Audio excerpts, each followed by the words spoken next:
Hi everyone, this is Irfana. Here I'm going to explain about the topic Hard Times by Charles Dickens.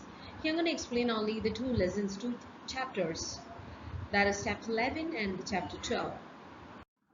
Chapter 11, Sowing No Way Out. In this chapter, here only three characters are there: Stephen, Mr. Bounderby, and Mrs. Sparsit. Stephen is one of the employers from Mr. Bounderby's factory. After a morning of Stephen's tiring work with hundreds of other hands in the factory, he pays a visit to the factory owner, Mr. Bounderby.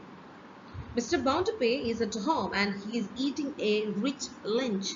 That means he is a rich person and he is also the owner of this factory, accompanied by Mrs. Sparsit. Stephen wants to tell something about his unhappy married life to his owner, and Stephen asks him if there's anything he can do to dissolve his unhappy marriage with his wife. And Bounderby maintains that the law is the law and that the sanctity or the purity of the marriage must be preserved. Here we can see that Bounderby is uninterested in helping his workers and cast or through Stephen's desire to escape his marriage as being both illegal and against the tenets or the beliefs of the religion. Stephen wants to get rid of his unhappy married life. So the primary obstacles to Stephen's divorce, after all, it's money. In 1854, divorce is a luxury. It's afforded only to the very rich people. So Stephen cannot afford a very huge amount to get rid of this situation.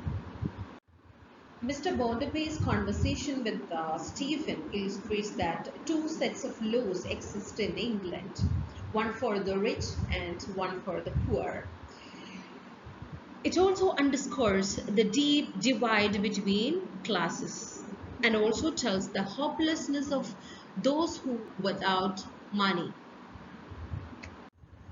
Actually, Stephen came to visit Mr. Bounderby to help him from his unhappy married life.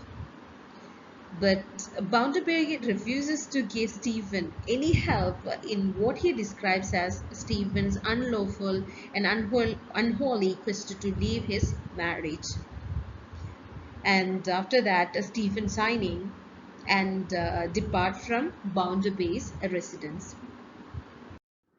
Chapter 12, Sowing, the Old Woman.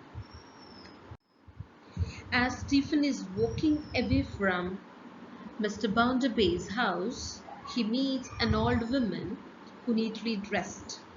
She asks him questions about Mr. Bounderby. She wants to know about his general appearance, his health, his prosperity, and she tells Stephen that she comes to see Mr. Bounderby's once a year, but she couldn't. Upon his replying that Bounderby seems well, she is satisfied.